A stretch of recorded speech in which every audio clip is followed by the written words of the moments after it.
আসসালামু আলাইকুম ওয়া রাহমাতুল্লাহি ওয়া বারাকাতুহু। বিসমিল্লাহ ওয়াসসালাতু ওয়াসসালামু আলা মান লা নাবিয়্যা বা'দা। সকল প্রশংসা, গুণগান, তারিফ একমাত্র আল্লাহ রাব্বুল আলামিনের জন্য, যিনি আমাদেরকে একমাত্র তারই গোলামি করার জন্য সৃষ্টি করেছেন আর আমাদেরকে দান করেছেন অসংখ্য অগণিত নিয়ামত রাজি। সেই মহান আল্লাহ রাব্বুল আলামিনের প্রশংসা জ্ঞাপন করে আমরা বলছি আলহামদুলিল্লাহ। অতঃপর সালাত এবং সালাম পড়ি আমাদের সেই রাসূলের উপর, যিনি আমাদেরকে আল্লাহ রাব্বুল আলামিনের গোলামির দিকে ডেকেছেন, দুনিয়া ও আখিরাতের সার্বিক কল্যাণের পথ তিনি আমাদেরকে দেখিয়েছেন। তার উপর পড়ি সাল্লাল্লাহু আলাইহি ওয়াসাল্লাম। সুপ্রিয় দর্শক শ্রোতা, আমরা আজকে মসজিদ নববীর খুতবার অনুবাদ শুরু করছি। আজকের খতিব হচ্ছেন ফজিলাতুশ শেখ আলী বিন আব্দুর রহমান আল হুযাইফি হাফিজাহুল্লাহ। যে বিষয়ে তিনি মুসলিম উম্মার জন্য খুতবাটি পেশ করেছেন তা হচ্ছে বান্দার কর্মফলই হচ্ছে বিপর্যয়ের কারণ। নাউযুবিল্লাহ। অর্থাৎ এই পার্থিব জগতে আমাদের জীবনে যত দুঃখ যন্ত্রণা, যত অশান্তি, যত বিপর্যয় নেমে আসে, এই সকল কিছুর পিছনে কারণ একটাই, আমাদেরই কর্মফল আমরাই উপার্জন করি। এই বিষয়টি সম্মানিত খতিব সাহেব খুব সুন্দর করে তুলে ধরেছেন এবং সেই সাথে তিনি আমাদেরকে এটাও বলেছেন যে বান্দার ভালো কর্ম, তার সুন্দর আমল, এটাও কিন্তু তার জীবনের সুখ ও শান্তির কারণ এবং আখিরাতেরও সফলতার কারণ। এই বিষয়টি তিনি অত্যন্ত সুন্দর করে অসংখ্য তথ্য দিয়ে সাজিয়েছেন আজকের এই খুতবা। আমরা মন দিয়ে সবাই যদি শুনি, ইনশাআল্লাহ আমরা অনেক কিছু জানতে পারবো এবং আশা করি আমাদের সবারই অনেক অনেক উপকার হবে ইনশাআল্লাহ। আল্লাহ তাআলা আমাদের সবাইকে কবুল করুক, আমিন। সম্মানিত খতিব সাহেব তিনি আল্লাহ রাব্বুল আলামিনের প্রশংসা জ্ঞাপন করে রাসূলুল্লাহ সাল্লাল্লাহু আলাইহি সাল্লামের উপর দরুদ পাঠ করে তিনি একটি ভূমিকা পেশ করে এরপর তিনি তার মূল বক্তব্যে এভাবে প্রবেশ করেছেন। তিনি বলছেন যে মানব জাতি হচ্ছে এই পার্থিব জগতে একটি আশ্চর্য ধরনের সৃষ্ট জীব, যাদেরকে আল্লাহ রাব্বুল আলামিন এমন কিছু বৈশিষ্ট্য দিয়েছেন যার দ্বারা তাদেরকে আলাদা করেছেন অন্য অন্য প্রাণীদের মধ্য থেকে, অন্য অন্য সৃষ্টকুলের মধ্য থেকে। তবে তাদেরকে আল্লাহ রাব্বুল আলামিন দান করেছেন অতি উত্তম রূপ, অতি উত্তম কাঠামো। সুবহানাল্লাহ। এই মর্মে আল্লাহ রাব্বুল আলামিন সূরাতুত তিনের 4 নম্বর আয়াতে বলছেন, লাকাদ খালাকনাল ইনসানা ফি আহসানি তাকওয়িম। আমি মানব জাতিকে উত্তম কাঠামো দিয়ে, উত্তম আকৃতি দিয়ে তাদেরকে সৃষ্টি করেছি। সুবহানাল্লাহ। অর্থাৎ মানব জাতির চাইতে শ্রেষ্ঠতর আর অধিক আকর্ষণীয় সুন্দর কোনো সৃষ্টিজীব এই পার্থিব জগতে নেই। এই আয়াতে কারিমা থেকে এই বিষয়টি আমরা জানতে পেরেছি। এরপর সম্মানিত খতিব সাহেব বলছেন, আল্লাহ রাব্বুল আলামিন মানব জাতিকে সৃষ্টি করার পরে তাদেরকে দান করেছেন সম্মান ও মর্যাদা। তাদেরকে অসংখ্য সৃষ্টি জগতের মধ্যে, অসংখ্য সৃষ্ট জীবের মধ্যে সম্মানিত করেছেন, শ্রেষ্ঠত্ব দিয়েছেন। সকলকেই, কে মুসলমান আর কে অমুসলমান, সকলকেই তিনি সম্মান দিয়েছেন। সূরাতুল ইসরার 70 নম্বর আয়াতের মধ্যে আল্লাহ রাব্বুল আলামিন বলছেন, ওয়ালাকাদ কাররামনা বনি আদমা ওয়া হামালনাহুম ফিল বাররি ওয়াল বাহর ওয়া রাযাকনাহুম মিনাত তাইয়্যিবাত ওয়া ফাদ্দালনাহুম আলা কাসীরিম মিম্মান খালাকনা তাফদীলা। আমি বনি আদমকে সম্মান করেছি, তাদেরকে আমি স্থলভাগে এবং জলভাগে আরোহণ করিয়েছি আর তাদেরকে দান করেছি সম্মানজনক পবিত্র রিজিক। ওয়া ফাদ্দালনাহুম আলা কাসীরিম মিম্মান খালাকনা তাফদীলা। আর তাদেরকে আমি অসংখ্য মাখলুকাতের মধ্যে, অসংখ্য সৃষ্টি জীবের মধ্যে শ্রেষ্ঠত্ব দিয়েছি, সম্মানিত করেছি। সুবহানাল্লাহ। আর এই যে সম্মান মর্যাদা, এটা কিন্তু মানুষ হিসাবে সবার জন্যই আল্লাহ তাআলা নির্ধারণ করেছেন। এটা হচ্ছে ব্যাপক সম্মান। তবে আখিরাতে শুধুমাত্র কেবলমাত্র মুমিনদেরকে আল্লাহ রাব্বুল আলামিন সম্মানিত করবেন, তাদেরকে তিনি শ্রেষ্ঠত্ব দিবেন বলে ওয়াদা দিয়েছেন। আখিরাতে মুমিনগণ আল্লাহ রাব্বুল আলামিনের সন্তুষ্টি পেয়ে এবং তারা জান্নাত হাসিল করে তারা সম্মানিত হবে। তবে তা কাফেরদের জন্য মোটেও নেই। এই মর্মে আল্লাহ রাব্বুল আলামিন বলছেন, ওয়ালা ইয়াযলিমু রাব্বুকা আহাদা, তোমার রব কারো উপর জুলুম তিনি করবেন না। এই যে মুমিনদেরকে কেবলমাত্র সম্মানিত করবেন তাদের আনুগত্যের কারণে, তাদের ইমানের কারণে, এতে করে কাফিরদের উপর মোটেও এটা জুলুম নয়, বরং তারা তাদের নিজেদের কর্মের কারণেই বিপথগামী হবে। নাউজুবিল্লাহ। আর আল্লাহ রাব্বুল আলামিন তার বান্দাদেরকে পরিষ্কার জানিয়ে দিয়েছেন যে জিন জাতি এবং মানব জাতিদের মধ্য থেকে যারা আল্লাহ রাব্বুল আলামিনের আনুগত্য করবে তারাই কেবলমাত্র শুধুমাত্র আখিরাতে সম্মানিত হতে পারবে, অন্যথায় নয়।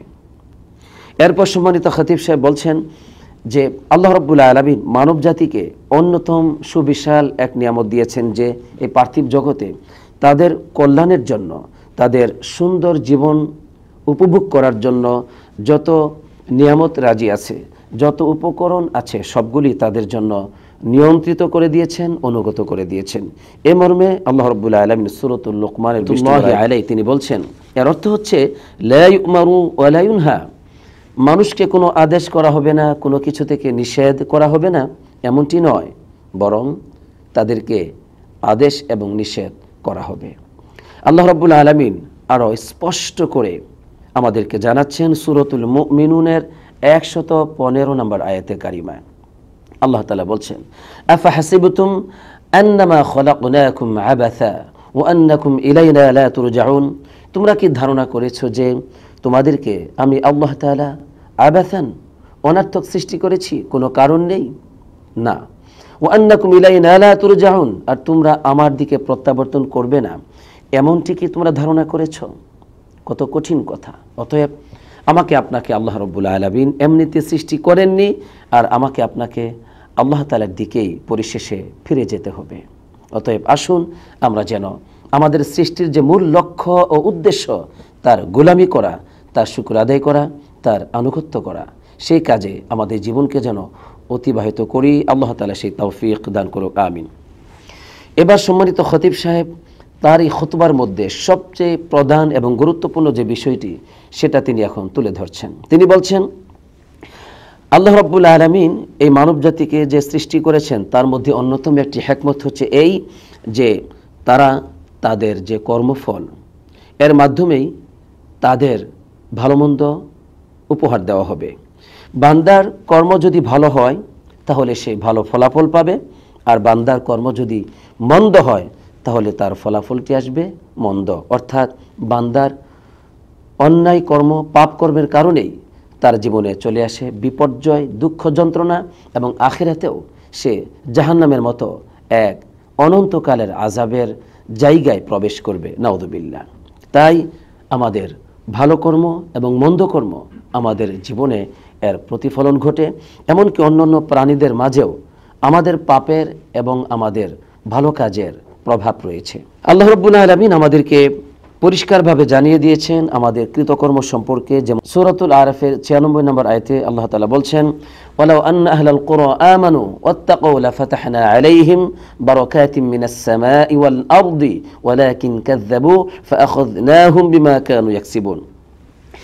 যদি জনপদবাসী ঈমান আনত, কত সুন্দর করে আল্লাহ তাআলা বলছেন, যদি জনপদবাসীরা ঈমান আনত, ওয়াত্তাকাউ, এবং তারা যদি আল্লাহ রাব্বুল আলামিনকে ভয় করে চলতো, তাহলে লাফাতাহনা আলাইহিম বারাকাতিম মিনাস সামাই ওয়াল আরদ, আকাশ এবং জমিনের বরকতের সকল দরজাগুলো আমি আল্লাহ রাব্বুল আলামিন খুলে দিতাম। সুবহানাল্লাহ।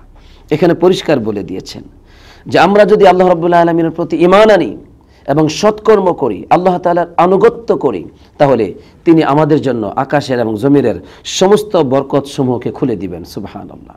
আল্লাহ তাআলা এরপরে বলছেন, ওয়ালাকিন কাযযাবু ফাআখাযনাহুম বিমা কানু ইয়াকসিবুন, কিন্তু তারা ঈমান তো আনলই না, আল্লাহ রাব্বুল আলামিনকে তো তারা ভয় করলই না, বরং তারা মিথ্যা প্রতিপন্ন করলো। এই জন্য আমি তাদেরকে পাকড়াও করলাম, যেহেতু তারা এটাকে অর্জন করেছে। তাহলে আমরা যখন পাপকর্ম করে আল্লাহ তাআলার অবাধ্য হয়ে আমরা আযাবকে অর্জন করি, ঠিক তখনই আল্লাহ রাব্বুল আলামিন আমাদেরকে আযাব দেন, এর আগে নয়। এই জন্য আমাদের ভালো কর্ম আমাদের জন্য ফলাফল ভালো, জীবনে সুখ ও শান্তি আসবে, আর আমাদের মন্দ কর্ম এর ফলাফল আমাদেরকে ভোগ করতে হবে, জীবনে নেমে আসবে দুঃখ ও যন্ত্রণা।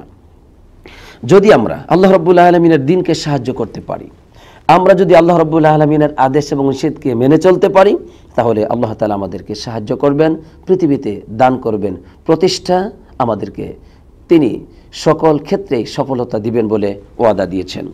যেমন আল্লাহ রাব্বুল আলামিন সূরাত মুহাম্মদের 7 নম্বর আয়াতে বলছেন, ইয়া আইয়ুহাল্লাযীনা আমানু ইন তানসুরুল্লাহা ইয়ানসুরকুম, সুবহানাল্লাহ। হে বিশ্বাসীগণ, তোমরা যদি আল্লাহ রাব্বুল আলামিনকে সাহায্য করো তাহলেই তো আল্লাহ তাআলা তোমাদেরকে সাহায্য করবেন। আমরা কিভাবে আল্লাহ তাআলাকে সাহায্য করব? আমরা যদি আল্লাহ রাব্বুল আলামিনের দ্বীনকে সাহায্য করি, তার আনুগত্য করি, তার আদেশ এবং নিষেধকে মেনে চলি, তাহলে এটাই হচ্ছে আল্লাহ তাআলাকে সাহায্য করা। আর তখনই আমরা পাবো আল্লাহ তাআলার পক্ষ থেকে সাহায্য। আল্লাহ রাব্বুল আলামিন তিনি আমাদেরকে আরও বলছেন সূরাতুল হজ্জের 41 নম্বর আয়াতে যে যারা বেশ কিছু সৎ কাজ করবে তাদেরকে আল্লাহ তাআলা শেষে তিনি সাহায্য করবেন। আল্লাহ তাআলা বলছেন, আল্লাযীনা ইম্মাক্কান্নাহুম ফিল আরদি, আমি যাদেরকে যদি পৃথিবীতে প্রতিষ্ঠিত দেই, তারা যদি আকামুস সালাহ, সালাত প্রতিষ্ঠা করে, ওয়া আতাউজ যাকাত, যাকাত আদায় করে, ওয়া আমারু বিল মারুফি ওয়া নাহাউ আনিল মুনকার, তারা সৎ কাজের আদেশ করে এবং অসৎ কাজের নিষেধ করে, তাহলে কি হবে? তাহলে ওয়ালিল্লাহি আকিবাতুল উমুর, সর্বশেষ শুভ পরিণতি কাজের হচ্ছে একমাত্র আল্লাহর জন্য, অর্থাৎ আল্লাহ রাব্বুল আলামিনের জন্য হচ্ছে চূড়ান্ত পরিণতির ফয়সালা। এর অর্থে উলামায়ে কেরামগণ বলেছেন যে আমানুল লিমান কামা বিহাদিহিল উমুরিল আরবাহা, আল্লাহ রাব্বুল আলামিন নিরাপত্তা দিবেন ওই ব্যক্তিকে যে ব্যক্তি এই চারটি কাজ সুপ্রতিষ্ঠিত করবে। চারটি কাজ কি?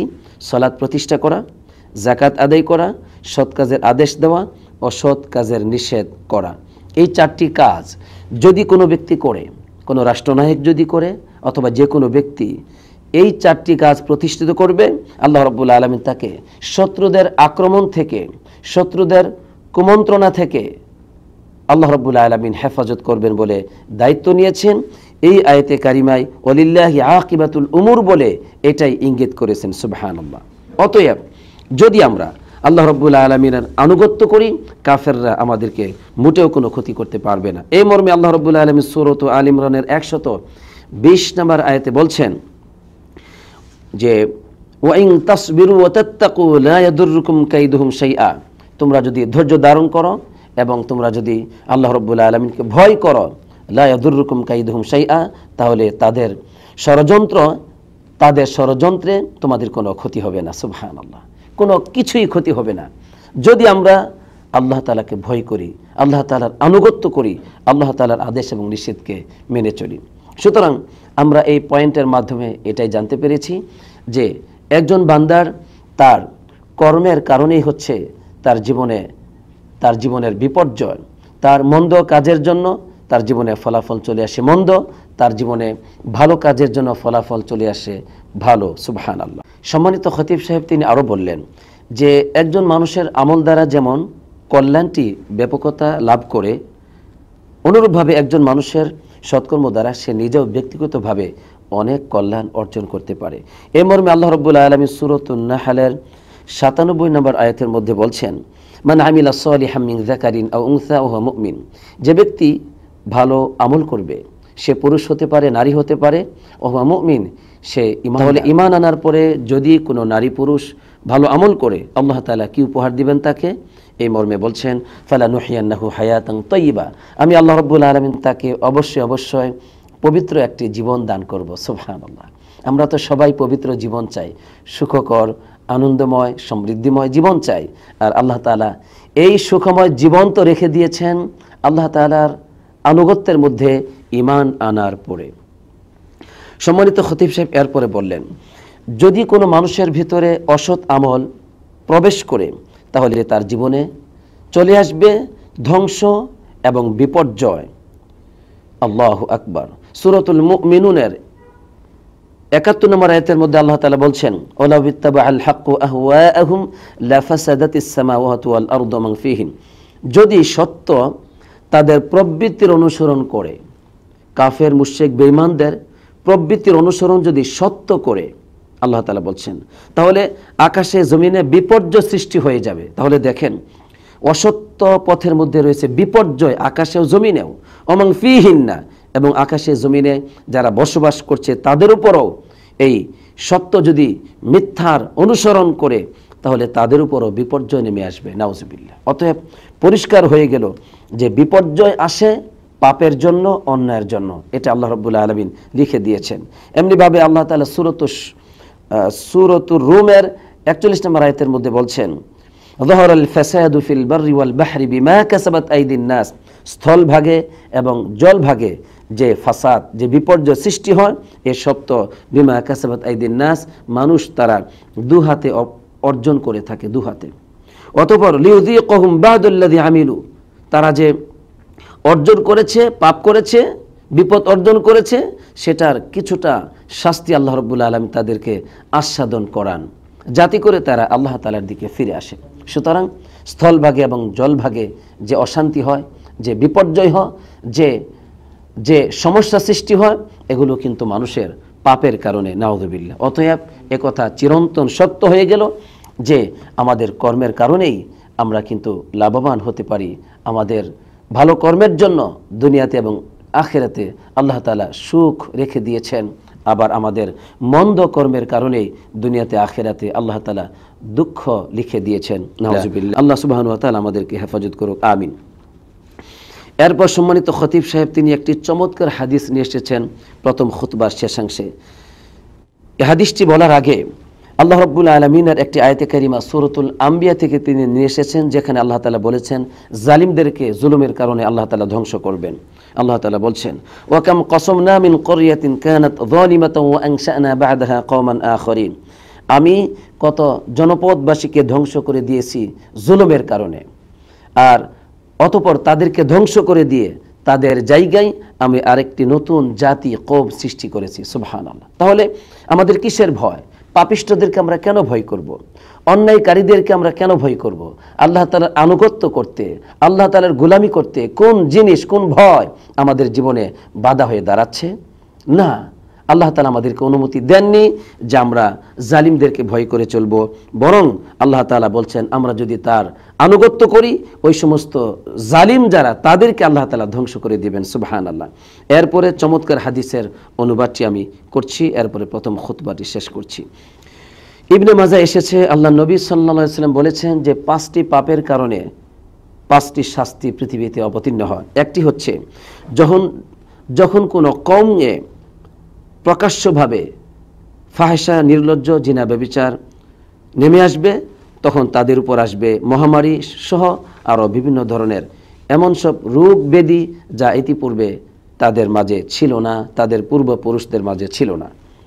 আবার কোনো রাষ্ট্রনায়কগণ তারা যদি আল্লাহ তাআলার কিতাব দ্বারা দেশ পরিচালিত না করে, তাহলে তাদের মাঝে, নিজেদের মাঝেই এক মহা বিপর্যয় সৃষ্টি হবে, অর্থাৎ জনগণ এবং রাষ্ট্রনায়কের মাঝে ফাসাদ এবং দ্বন্দ্ব লেগেই থাকবে।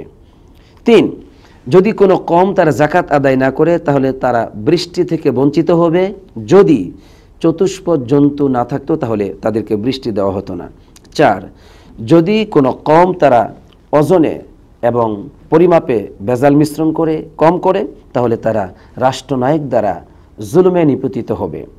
5, যদি কোনো কওম আল্লাহ এবং আল্লাহ রাসূলের সাথে যে ওয়াদা, সে অঙ্গীকারকে তারা যদি সেটাকে বিনষ্ট করে, ওয়াদা ভঙ্গ করে, তাহলে তাদের উপর শত্রুকে আল্লাহ রাব্বুল আলামিন চাপিয়ে দিবেন।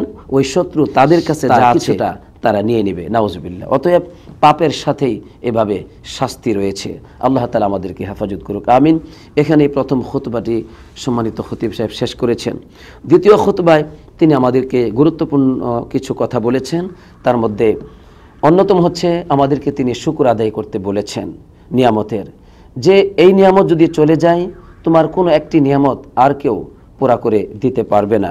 অতএব তুমি সৎ আমল করো, অসৎ আমল থেকে তুমি বিরত থাকো। তোমার জীবন দ্বারা তোমার এই দুনিয়ার জীবনে এবং আখিরাতের সুখের জন্য তোমাকে আমল করার দায়িত্ব দেওয়া হয়েছে, তুমি আমল করবে।